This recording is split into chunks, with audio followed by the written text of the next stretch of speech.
I have to admit, I got goosebumps walking into the U.S. Capitol building this week for the first time in over a decade. I even touched a wall and said, thank you to the generations of Americans that built that building, to the legislators that debated and made laws in there, to the journalists that held them accountable, to the veterans that fought and died to preserve and improve upon this precious and miraculous democracy where I am free to pursue my passion for this career. But that wave of idealism evaporated soon after Wednesday's House Oversight Committee hearing on sanctuary cities. Mayors Brandon Johnson, Michelle Wu of Boston, Mike Johnson of Denver, and Eric Adams of New York spent 6 hours defending their laws that prohibit police from cooperating with immigration officials. They were bombarded by questioning, grandstanding, and frankly, outrageous personal attacks from some of the most firebrand members of Congress looking for that viral moment that would light up social media or land them a spot on cable news. America's fed up with this betrayal of oath, and you'll be held accountable. One of you said you're willing to go to jail. We might give you that opportunity. Congressman Brandon Gill, a Republican freshman from Texas, had some of the toughest questions of the day for Mayor Johnson. Do you support tax dollars subsidizing or paying for the health care of illegal aliens? I support investments in all residents of the people of Chicago, and that's what I do. That's a yes as well. Do you support free or reduced college for illegal aliens? Again, I support the investments of all residents of the people of Chicago. Take that as a yes. Next question. Do you support allowing non-citizens to vote in local elections? Again, I'm not over the jurisdiction of that type of law, but again, I'm committed to investing in all residents of the people of Chicago. I'll take that as a yes. I've got an article from the Chicago Sun-Times, and I'll quote here briefly. Johnson proposed, among other things, that all residents, regardless of citizenship status, be able to vote for Chicago Board of Education members. Mr. Gill did his homework and had the mayor on his heels, but then he thought the issue of the mayor's gift closet, which we have reported extensively on, was somehow relevant to immigration. On June 12, 2023, you received Hugo Boss cufflinks and a personalized Mont Blanc pin. Do you know who gave you those? So I did not receive those personally. The city of Chicago received those on behalf and of that's the city right, of Chicago. on behalf of the city of Chicago, as every mayor in the history of Chicago who has provided gifts to the city of Chicago. Do you know who gave those to the city of Chicago? So again, on behalf of the city of Chicago, there it's a yes or no question. But I do not accept. Those are not my personal gifts. You don't know. Those are the gifts of the city of March Chicago, 18th, and that's why you are aware that they exist, because they're within the law. Time here, sir. Gill expressed concern about mayoral corruption, but for some reason had no questions for New York Mayor Eric Adams, whose federal corruption charges were ordered dropped by Trump's Department of Justice right around the time Adams publicly vowed to cooperate more with border czar Tom Homan. Congressman Gill showed up right before his 5 minutes in the spotlight and left shortly thereafter. About enough time for his team to get a nice clip video of the exchange up on X. By the way, the vast majority of the members swooped in and out, not interested to stay and listen and perhaps find common ground. Republican Congresswoman Nancy Mace of South Carolina apparently found time to ditch the Capitol bathrooms and make her way to the committee hearing room, as seen on social media. Chicago Mayor Brandon Johnson just said in his opening statements that violent crime is down in Chicago. I'd really like to ask him how many people were shot in Chicago last weekend.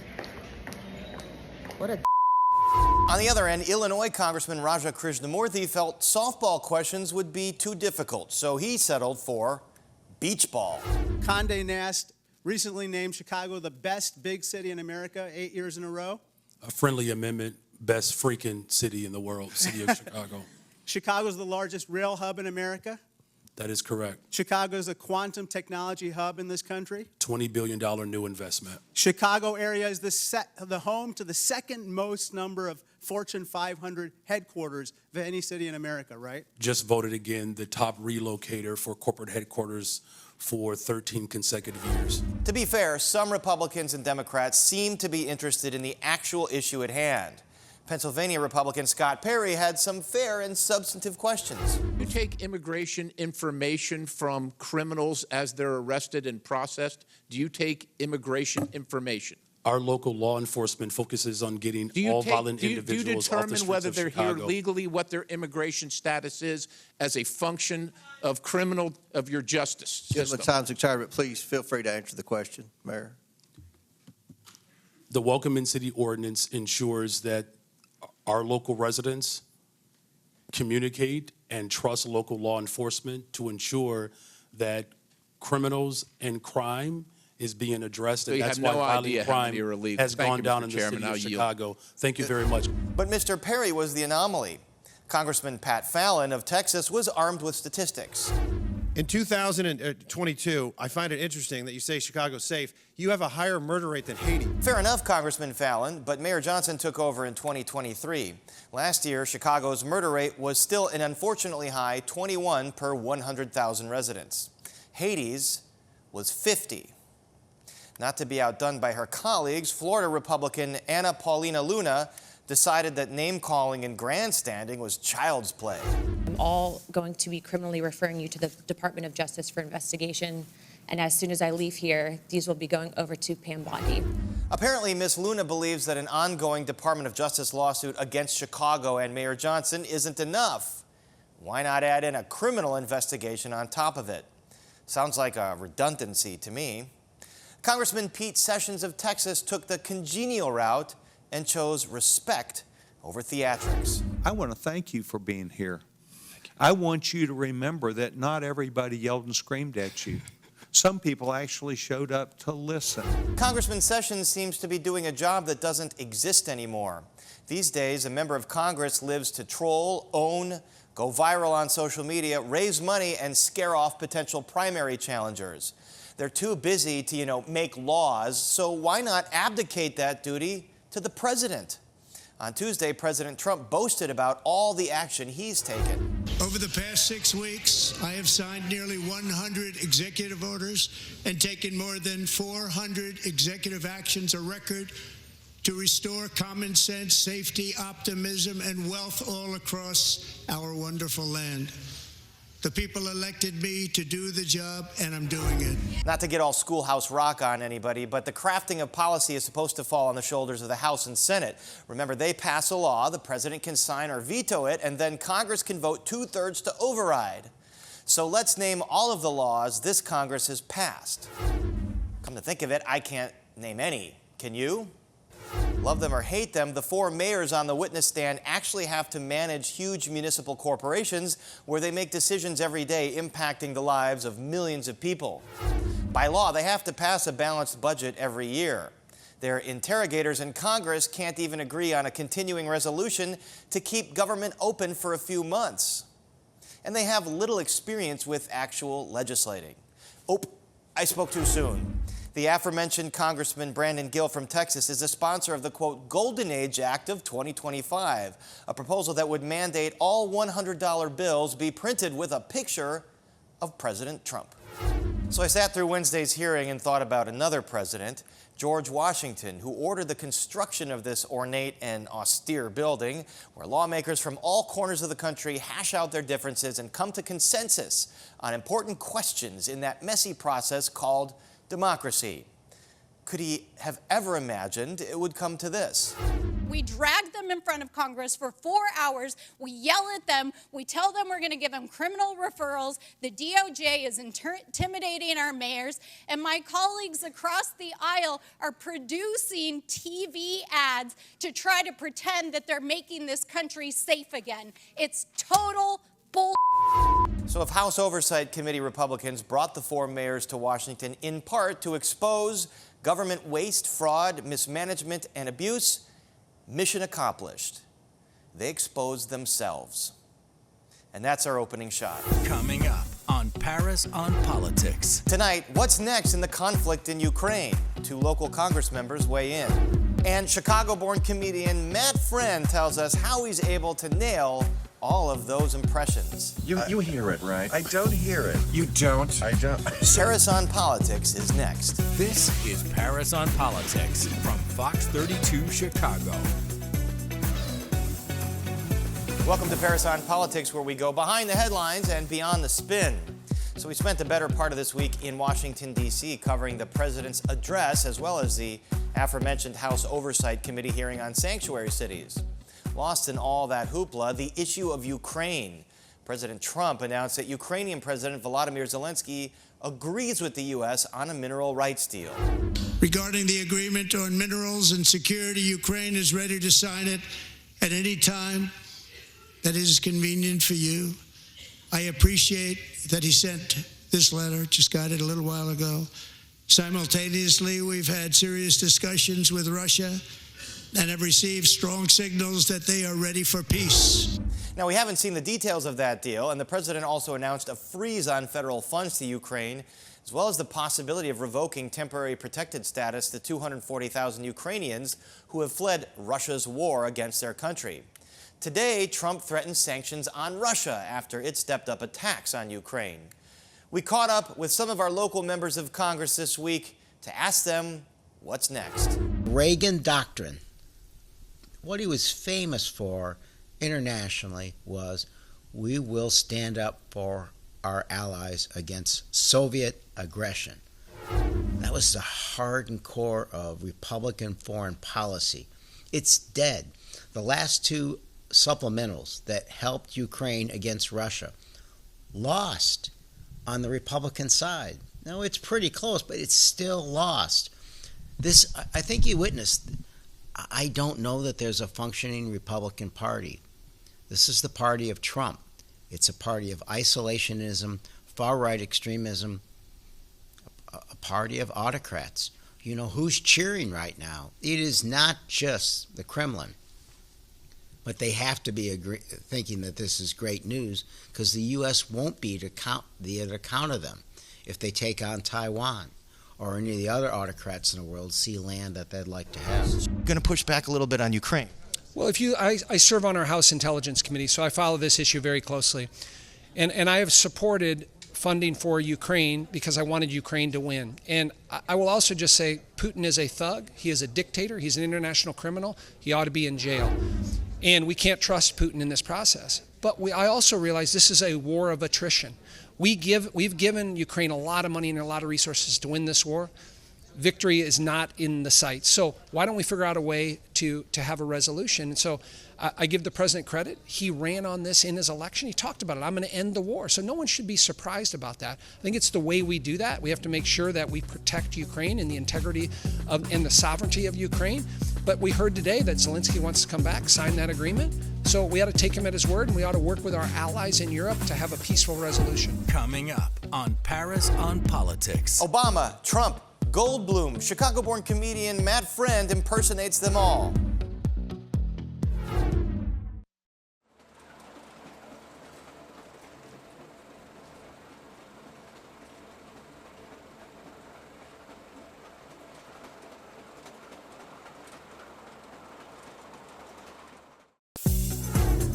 Pick almost any celebrity or politician, and Matt Friend has an uncanny impersonation of them. Oftentimes, he does it right to their face.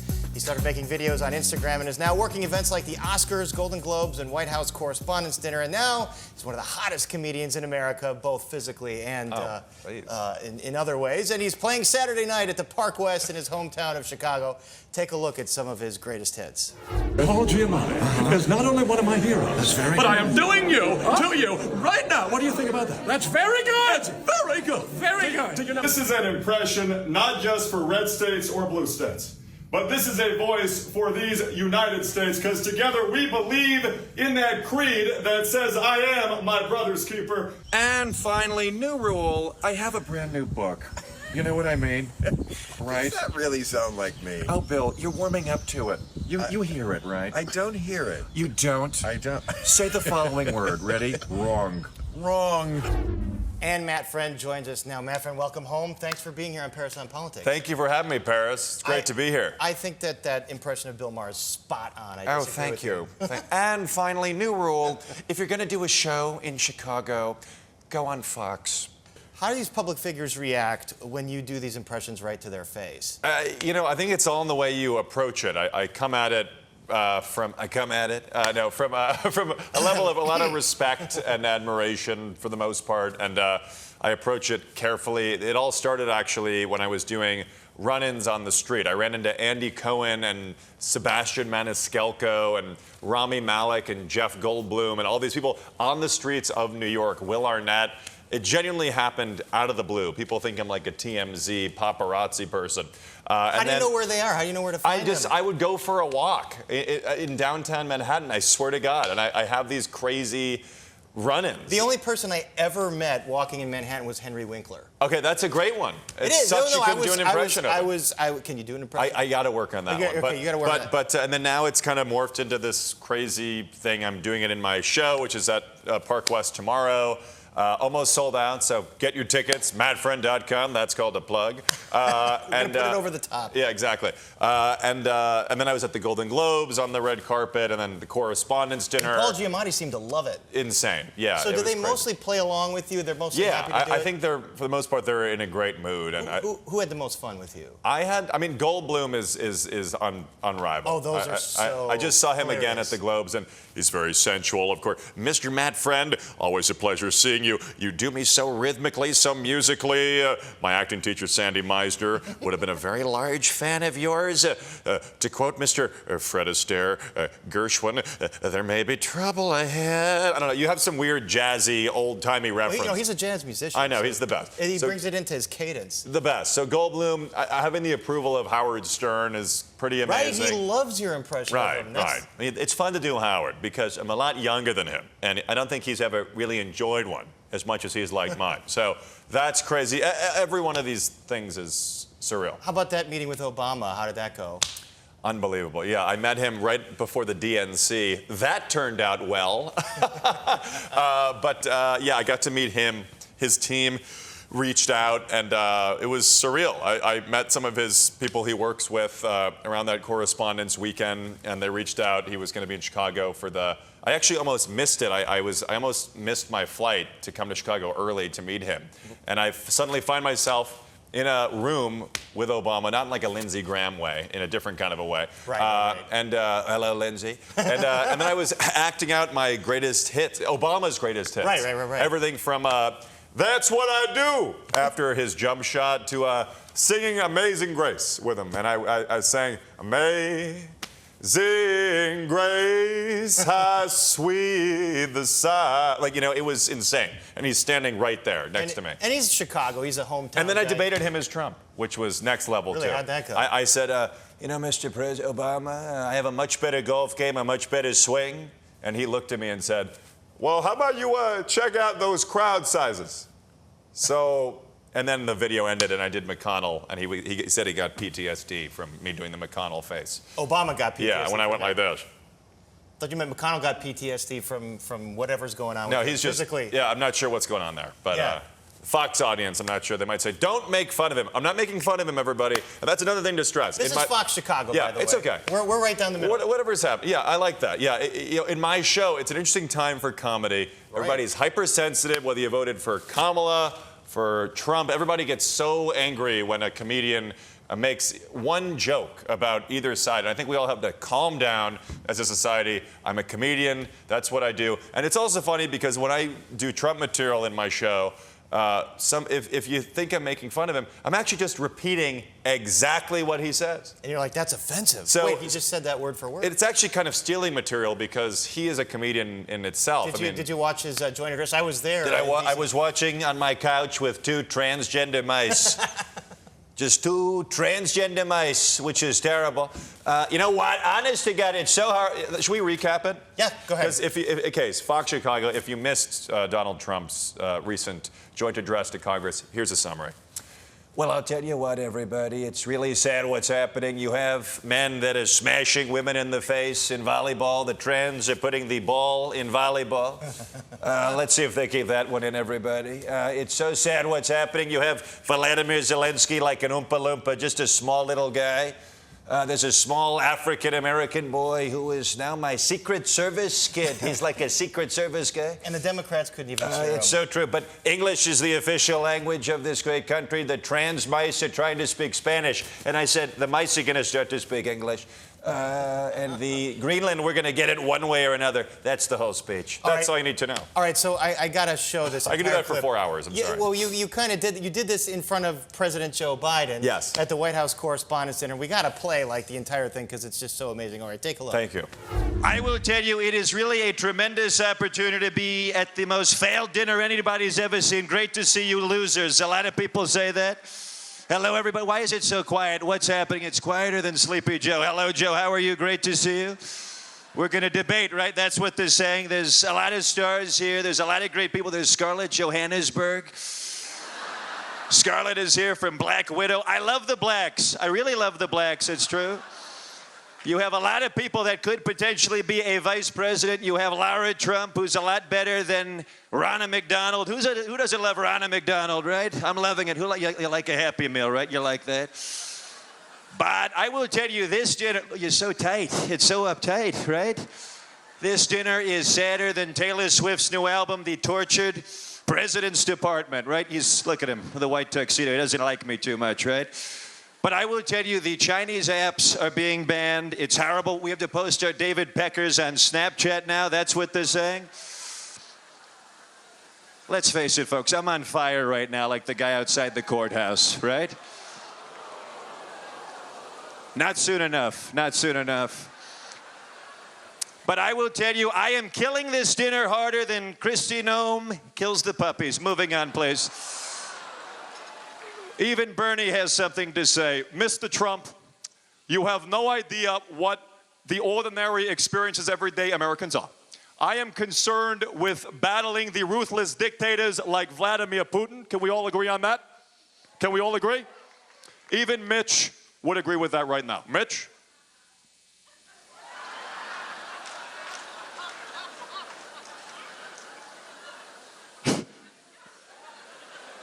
Well, let me begin by stating what a privilege it is. How do you think President Biden responded to it? Was it nerve-wracking to see him there on the dais? Folks. Nerve-wracking as hell. No, Mr. President, no, the show's not over yet, sir. We're still taping. Come on back. Dr. Jill, can you get your husband back here, please?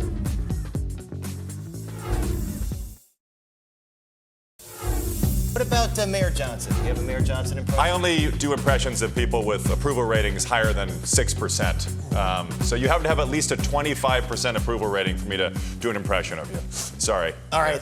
So, President Trump, first of all, you're all over the place. Yeah, Tariffs. You're going to ask me a question? Yeah. Well, are you for tariffs? First of all, are you going to delay them? Shut your mouth, first of all.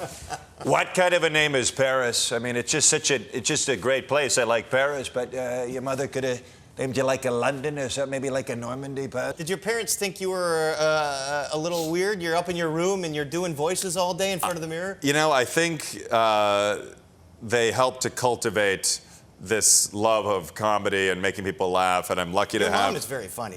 She's hysterical, and my dad is more subtle with it, but he's funny. Yeah, no, they definitely think I'm weird. I think they think it's all crazy that I'm about to sell out Park West and that I'm home and that this is all happening. Park West show, what time is it? Tomorrow, 7:30 p.m. Tickets at mattfriend.com. My Instagram, the Matt Friend. My Truth Social, Real Donald Trump. Yeah, no, get tickets. It's about to sell out. Very, very excited. Hometown show. Thrilled to be here. Tell me the challenges of broadening out impressions into, an hour and a half of stand-up comedy. Yeah, no, I mean, the impressions are probably 35% of what I'll do on stage tomorrow. Those are woven